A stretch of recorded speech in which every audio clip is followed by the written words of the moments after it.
السلام علیکم قابل قدر ویورز، آج لائٹ یا نہیں ہے لیکن میں ویلاگ بنا رہا ہوں کیونکہ آج انتہائی اہم دن ہے پاکستان کی سیاست کی تاریخ میں۔ عمران خان کو 3 سال سزا سنا دی گئی ہے اور 5 سال کے لیے نااہل قرار دے دیا گیا ہے۔ دوستو، ہم دیکھیں گے کہ عمران خان کو کس وجہ سے سزا دی گئی، پھر ہم پاکستان مسلم لیگ نون سے وابستہ وکیل صاحب اور پاکستان تحریک انصاف سے وابستہ وکیل صاحب سے بات کریں گے کہ وہ دونوں جماعتوں کے وکلاء اس فیصلے کو کس نظر سے دیکھتے ہیں۔ تو دوستو، سب سے پہلے یہ دیکھتے ہیں کہ وہ توشیخانہ کے کون سے تحفے ہیں جو عمران خان نے لیے۔ تو دوستو، عمران خان نے 58 تحفے اپنے دوران حکومت لیے، جن میں سے کسی میں 20% رقم جمع کرائی۔ اس کے بعد جب قانون انہوں نے چینج کیا تو اس میں انہوں نے 50% قیمت جمع کرائی۔ دوستو، اور بھی تحفہ لیا جاتا ہے اس کا 50% جمع کرانا پڑتا ہے اور اس سے پہلے یہ 20% جمع ہوتا تھا۔ عمران خان نے گراف کی مکہ ایڈیشن گھڑی لی جس کی قیمت 8.5 کروڑ تھی۔ اس کے علاوہ کف لنکس لیے جن کی قیمت 56,70,000۔ ایک قلم تھا جس کی قیمت 15 لاکھ روپے تھی اور انگوٹھی تھی جس کی قیمت 87 لاکھ اور 50,000 تھی۔ یہ چاروں تحفوں کی مد میں عمران خان نے خزانے میں 2 کروڑ روپیہ جمع کرایا۔ اس کے علاوہ دوستو اور بھی کئی ایک تحفے تھے۔ اس میں کچھ تحفے تو 30,000 سے کم مالیت کے تھے، وہ تحفے قانوناً مفت لیے جا سکتے ہیں۔ اب آتے ہیں کہ جب عمران خان نے پیسے جمع کرائے، مفت تو کوئی چیز نہیں لی، تو پھر آخر ایسا کیا جرم ہوا جس کی سزا عمران خان کو 3 سال قید کی صورت ملی ہے؟ دوستو، یہاں پر عمران خان کو 174 سیکشن الیکشن کمیشن 2017 کے تحت سزا دی گئی ہے۔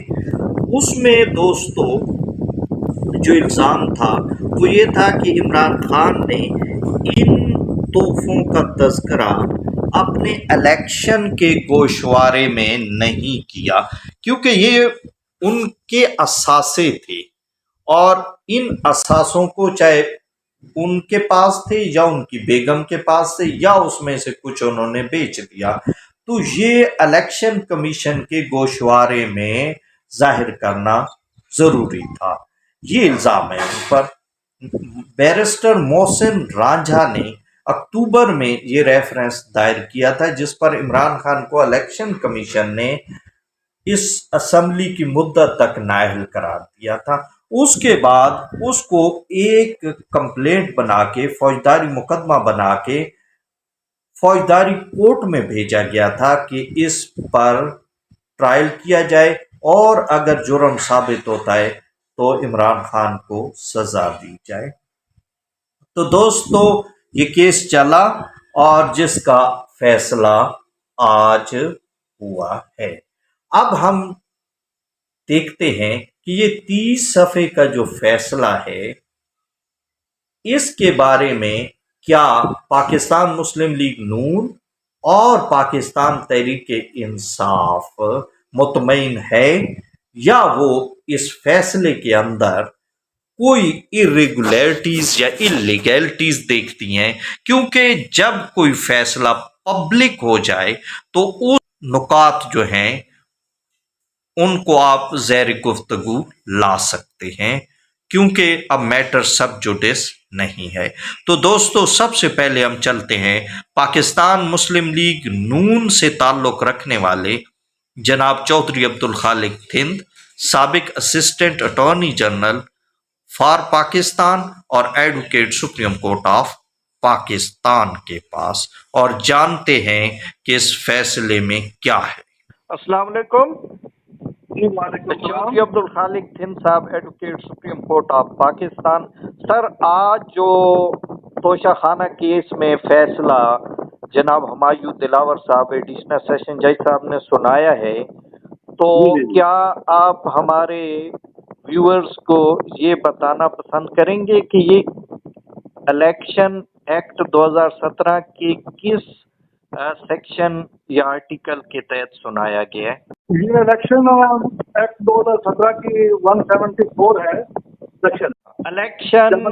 इलेक्शन कमीशन के पास हर साल जो गोशवारे जमा कराने होते हैं उसके फॉर्म बी में अगर कोई पर्सन कंप्लेन करते है किसी भी पर्सन की कि इसने अपने स्टेटमेंट फाइल की है, उसके अंदर कोई मिसलीड किया है, कोई फॉल्स डिक्लेरेशन की है, हाँ जी, फॉल्स स्टेटमेंट डिक्लेयर की है, तो यानी वो गलत बयानी से काम लिया, सादा लफ्जों में से काम दिया हो, तो इस सेक्शन के तहत फिर इसकी मनी इंक्वायरी होती है। अगर वो वेल प्रोटेक्टेड हो, ये साबित हो जाए ये फॉल्स स्टेटमेंट है जो इसको सबमिट की है, तो उसको इनकरेक्ट डिक्लेरेशन की तस्लीम करते हुए आमतौर पर मजिस्ट्रेट के पास भेजी जाती है। लेकिन इलेक्शन एक्ट 2017 के अंदर इसकी जुरिडिक्शन सेशन जज है। ठीक हो गया। इलेक्शन कमीशन ने सेशन जज के पास ये भेज दी, तो वो मान हुई जो एडिशनल सेशन जज हैं जिन्होंने आज फैसला दिया है, हुमायूं दिलावर साहब, तो उन्होंने ट्रायल किया है। ट्रायल के अंदर इलेक्शन कमीशन ऑफ पाकिस्तान जो है उसने वेल कनेक्ट कर दिया है, कोई डाउट नहीं था, क्योंकि ये रिटन डॉक्यूमेंट थे, तो document can not tell lie. ये सर शार्ट सवाल मैं करता हूँ, शार्ट जवाब हो ताकि लंबा ना हो जाए वीलाज। ये जो है पीटीआई के दोस्तों का मौक़िफ़ है कि हमने पैसे जमा कराए थे, पहले 20% के हिसाब से, बाद में 50% के हिसाब से, तो इस वजह से ये चोरी के ज़ुमरे में नहीं आता। तो आपने अभी कहा कि इन्होंने अपने ये असासे जो लिए थे, क्योंकि इनकी मलकियत हो गए थे, इन्होंने फॉर्म बे में दायर नहीं किए। तो जब वो जाहिर नहीं किया तो ये करप्ट प्रैक्टिस के ज़ुमरे में आता है। करप्ट प्रैक्टिस की डेफिनेशन दी हुई है, जो ऐसी स्टेटमेंट तो करप्ट प्रैक्टिस के ज़ुमरे में आती हो, उसका बेनिफिट जाता है अक्यूज को।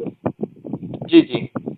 तो ये इसको हम कहते हैं कि इन्होंने चीट किया है, जो इंफॉर्मेशन दी है उसमें चीट किया है। जो गिफ्ट ऑब्टेन किए गए थे तोशा खाना से, तो वो फॉल्स स्टेटमेंट और इनकरेक्ट स्टेटमेंट जो है वो प्रूव हो गई है। इलेक्शन कमीशन ने प्रूव कर दिया। It is not a case of theft, it is a case of misdeclaration. Urdu में सर बताएं ना, ताकि लोगों को समझ आए। अच्छा फैसला इन्होंने दिया है on the basis of documentary evidence provided by the accused.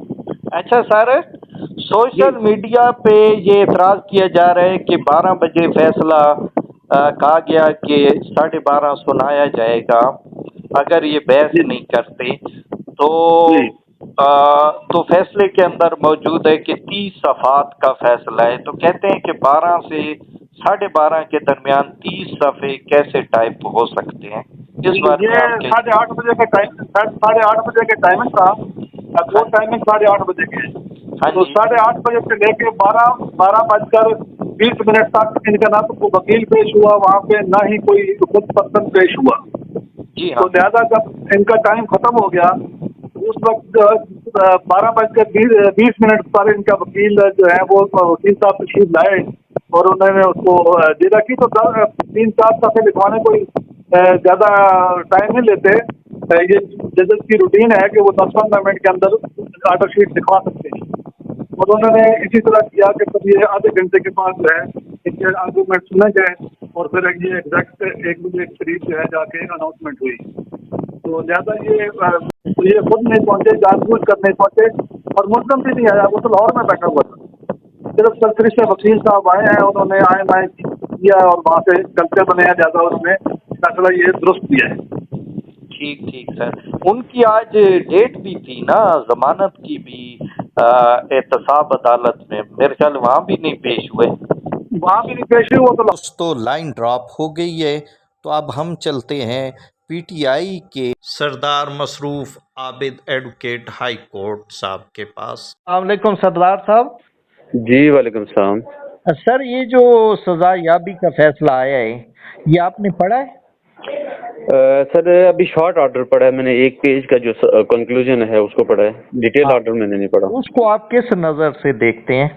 चूंकि सरोई साहब इसमें इस केस की चूंकि सारी प्रोसीडिंग से मैं वाकिफ भी हूँ और मुझे पता भी है कि क्या प्रोसीड हुआ, तो इसलिए आपको पता है ना इस केस में लीगली तो बहुत सारे लुकुनाज हैं, जिसमें सबसे पहले तो ये था कि इसकी जो रिस्ट्रिक्शन वाला इशू था उसको सेपरेटली एड्रेस करना चाहिए था, वो नहीं किया गया। दूसरा इसकी कॉम्पिटेंसी के हवाले से था कि कॉम्पिटेंट आदमी ने ये फाइल नहीं किया, उसको भी एड्रेस नहीं किया गया। और साथ में जो सबसे बड़ा जो मैं से समझता हूँ कि आफ्टर 342 की जो स्टेटमेंट के बाद जब एक एक्यूज ने डिफेंस लिया कि मैं डिफेंस में अपनी एविडेंस देना चाहता हूँ, तो दुनिया का कोई कानून, दुनिया की कोई अदालत उस एक्यूज को मना नहीं कर सकती कि आप ये डिफेंस पेश नहीं कर सकते। जी सर। हेलो जी, मैं बीच में कॉल आ रही थी एक। जी सर। तो दुनिया का कोई कानून उनको रोक नहीं सकता उस एक्यूज को कि वो अपने डिफेंस पेश ना करे। तो आपके सामने जब डिफेंस पेश कर दिया गया और बाकायदा पूछा गया ये सवाल है कि क्या आप अपनी डिफेंस में कोई एविडेंस देना चाहते हैं, तो खान साहब ने कहा जी मैं बिल्कुल इसमें मैं डिफेंस में एविडेंस देना चाहता हूँ। तो उन्होंने कहा जी कल आप लिस्ट ऑफ विटनेसेस दाखिल करें। दूसरे दिन लिस्ट ऑफ विटनेसेस दाखिल की गई और उसको अलाउड नहीं किया गया, उसको आगे प्रोसीड नहीं किया गया। तो जब आप किसी मुलजम को डिफेंस का मौका ही नहीं देंगे, फिर ट्रायल ही नहीं देंगे, तो इस केस में तो मैं ये समझता हूँ कि जिस वक्त इसको चैलेंज किया जाएगा, इसकी सस्पेंशन सीख की जाएगी बिफोर इस्लामाबाद हाई कोर्ट, ये सस्टेनेबल ऑर्डर नहीं है। और आप ये देखिएगा कि ये 2-3 दिन के अंदर जैसे ही ये केस फिक्स होता है तो ये इसकी सजा जो है वो सस्पेंड कर दी जाएगी। आपने बताया कि उसमें जो है आप एविडेंस देना चाहते, यानी अपने गवाह पेश करना चाहते। 342 में आपने कहा कि हम गवाह पेश करेंगे। जी हाँ, उसके बाद 340 का भी बयान, मुलजिम का अपना बयान भी होते, वो अपनी एविडेंस में ऑन ओथ देता है। लेकिन कुछ दोस्त कहते हैं कि ये कंप्लेंट है, ये एफआईआर केस नहीं है। आप इस बारे में क्या कहते हैं? इसमें सर बड़ा सीधा सा एक जवाब है मेरा इसमें, चूंकि आपका ये जो कंप्लेंट थी, ये कंप्लेंट इसका जो प्रोसीजर अडॉप्ट किया गया वो सीआरपीसी के तहत ही हुआ, क्रिमिनल प्रोसीजर कोड के तहत इसको प्रोसीड किया गया। तो इसके वो तमाम जो इंग्रेडिएंट्स आपके सिविल प्रोसीजर कोड में दिए गए हैं वो सारे के सारे इस केस पे भी एप्लीकेबल थे, वैसे ही जैसे आम एक एफआईआर में होता है। दूसरा ये है कि ये जो केस है, इस केस के हवाले से आपने अगर देखा होगा कि कल जो इस्लामाबाद हाई कोर्ट का जो ऑर्डर आया था, उस इस्लामाबाद के हाई कोर्ट के ऑर्डर में ना तो कोई इस तरह की डायरेक्शन थी कि आपने फाइनली इसको सारा डिसाइड कर देना है। वहाँ तो आपकी जो एप्लीकेशन थी वो जुरिस्डिक्शन के हवाले से वापस से बाउंड हुई है कि आप इसकी जुरिस्डिक्शन को देखें। लेकिन हमारे सुबह ये हुआ कि ख्वाजा हारिस साहब चूंकि इसमें मेन काउंसिल थे, वो एक नैब का केस में वहाँ पर जमानत पे लगी हुई थी नैब अदालत में, जुडिशल कॉम्प्लेक्स में, तो उसमें वो बिजी थे। और वैसे ही वहाँ से जिस वक्त वो फारूक होके आए, और आपको पता है कि 12:30 बजे जब इसका वक्त मुकर्रर किया गया, तो ख्वाजा हारिस साहब मेरे ख्याल में अगर मैं कम व बेश 12:15 या 12:20 पे वो वहाँ पर कोर्ट में मौजूद थे। उन्होंने जाके रिक्वेस्ट की होगी, मैं चूंकि मौजूद नहीं था अंदर, उन्होंने रिक्वेस्ट यही की होगी कि मैं आर्गूमेंट्स करना चाहता हूँ, लेकिन जय साहब ने शायद उनकी बात नहीं सुनी। उन्होंने कहा जी मैंने ऑर्डर रिजर्व कर दिया है, मैं आप इसको थोड़ी देर के बाद अनाउंस करूंगा। Right sir. अच्छा सर, ये फैसला शॉर्ट ऑर्डर है ना, 3-4 सफा, मेरे ख्याल तफसीली फैसला तो बाद में आएगा ना? तफसीली फैसला आ गया है लेकिन मैं अभी उसको पढ़ नहीं सका। 30 पेज पे मुश्तमिल, सफात पे मुश्तमिल ये फैसला है, उसको फिर सारा एक डीपली उसको पढ़ना पड़ेगा कि उसमें क्या डिटेल, क्या रीजनिंग दी गई है उसमें। राइट सर, यानी मुकम्मल उसमें रीजनिंग। जी जी। अच्छा, ये आपने हाई कोर्ट की बात कहते हैं कि हाई कोर्ट के आखिरी पैरे में था कि उसी दिन अपनी दलाइल भी दें, तो वो लेकिन हाँ ठीक है, वो बिल्कुल था, लेकिन पहले आपने जुरिस्डिक्शन के दलाइल देने के बाद फिर अपने दलाइल देने थे ना। तो जुरिस्डिक्शन के दलाइल ही नहीं सुने गए और आप अपनी फैसला कर बैठे। ठीक सर। असल में देखें ना, इस केस की सबसे बड़ी जो बात यह है कि ये केसेस हम being a student of law, हमारे पास डेली की केसेस होते हैं, हम आर्गूमेंट्स भी करते हैं, सजाएं भी होती हैं, उसमें बरी भी होते हैं लोग। لیکن جس طریقے سے یہ کیس ٹرائل ہوا اور جس سپیڈ سے یہ کیس چلا اور جتنی اجلت میں یہ فیصلہ کیا گیا، یہ اصل میں سب سے زیادہ مشکوک کرنے والی چیز ہے۔ باقی تو آپ کے پاس فورم موجود ہیں، اسلام آباد ہائی کورٹ بھی موجود ہے، سپریم کورٹ بھی موجود ہے، چیلنج کیا جائے گا، لیگل بیٹل لڑی جاتی ہے، وہ کوئی بھی ملزم ہو، ہم کسی کی بھی ملزم کا کیس ہوگا تو اس کو قانونی طور پر دیکھیں گے۔ لیکن وہ کہا جا رہا ہے مطلب پروسیکیوشن کی طرف کہ اکتوبر سے یہ شروع ہے، 10 مہینے گزر گئے ہیں، 11 مہینے اس کیس کو۔ ٹھیک ہے، اس میں کوئی شک نہیں ہے، لیکن آپ کو پتا نا کہ جس وقت اس کو مینٹینیبل کیا گیا تھا، پہلا نوٹس جس وقت انہوں نے سننے کے بعد مینٹینیبل کا نوٹس کیا تھا، اس کے بعد جس وقت پیش ہوئے تھے تو اس میں کافی لمبی لمبی تاریخیں خود کورٹ نے دی تھی، لیکن اس کا جو ٹرائل ہے نا وہ سب سے زیادہ سپیڈ اپ ہوا امیہ دلاور صاحب کی کورٹ میں، اور اس میں بالکل سانس بھی نہیں لینے دی گئی ایکیوز کو کہ وہ سانس لے کے کوئی بہتر طریقے سے کہیں سوچ کے اس کا ڈیفینس مطلب وہ کرے یا اپنی ایویڈنس پیش کرے یا اپنے وکیل سے بات کرے، حتیٰ کہ یہاں تک بھی ہوا ہے کہ آپ کو جیسے میں نے پہلے ذکر کیا ہے کہ کہا گیا کہ کل آپ نے لسٹ آف وٹنس پیش کرنی ہے، 10 بجے لسٹ آف وٹنس پیش کی گئی تو انہوں نے کہا جی کہ یہ تو آپ نے شہادت بھی دینی تھی، فوری طور پر بندوں کو بھی پیش کرنا تھا، انہوں نے کہا جی کہ یہ اس وقت آل اوور پاکستان مختلف جگہوں پہ ہوں گے، آپ سارے لوگوں کو تو ہم اس میں 10 منٹ میں یا 2 گھنٹے میں تو نہیں پیش کر سکتے نا، تو آپ کیوں ٹائم مقرر کر رہے ہیں، اس میں ہمیں 2 دن کا ٹائم دیں۔ انہوں نے کہا نہیں جی۔ اس کے بعد لیٹ آور میں جس وقت فیصلہ آیا تو فیصلہ یہ آیا کہ یہ ارریلیونٹ ہیں، یعنی پہلے اگر وہ آ جاتے تو وہ ریلیونٹ تھے، جب وہ نہیں آئے تو وہ ارریلیونٹ ہو گئے۔ اس میں بہت سارے شکوک و شبہات ہیں۔ میں پریکٹسنگ لائر ہوں، میں نے آج تک کوئی چھٹیوں میں اگست کی چھٹیوں میں کوئی ٹرائل نہیں ایسے ہوتا دیکھا جو روٹین کا ٹرائل ہو، تو ہم نے ہمیشہ سر ایک اور سوال اٹھائے گئے تو وہ کہتے ہیں کہ صرف 3-4 پیشیاں ہیں جبکہ 35-36 پیشیاں اس کے اندر موجود ہیں۔ نہیں، وہ تو آپ کو پتہ ہی ہے کہ کوئی مینڈیٹری نہیں ہے کہ مطلب ملزم کو at the time of charge frame موجود ہونا چاہیے، وہ چارج فریم کے حوالے سے بھی آپ کو پتہ ہے نا کہ ملزم کے سائن موجود نہیں ہے، اس وقت وہ اریسٹ تھے اور اس وقت موجود ہونا چاہیے، اور اس کے بعد اگر ان کا کوئی نمائندہ بھی اگر ان کو رکھا جائے تو وہ پیش ہو سکتا ہے، اس میں تو کوئی ضرورت ہی نہیں ہوتی ہے چونکہ وکلا تو باقی پروسیڈنگ کر رہے تھے، اور کورٹ نے ایگزمپٹ کیا پراپرلی نا، کورٹ نے ایگزمپٹ کیا اسی لیے ایگزمپٹ کیا کہ تاکہ اس کیس کو جلدی جلدی ہم فیصلہ کر سکیں۔ ہمایوں دلاور صاحب کی ڈیوٹی کا آخری دن بھی تھا آج۔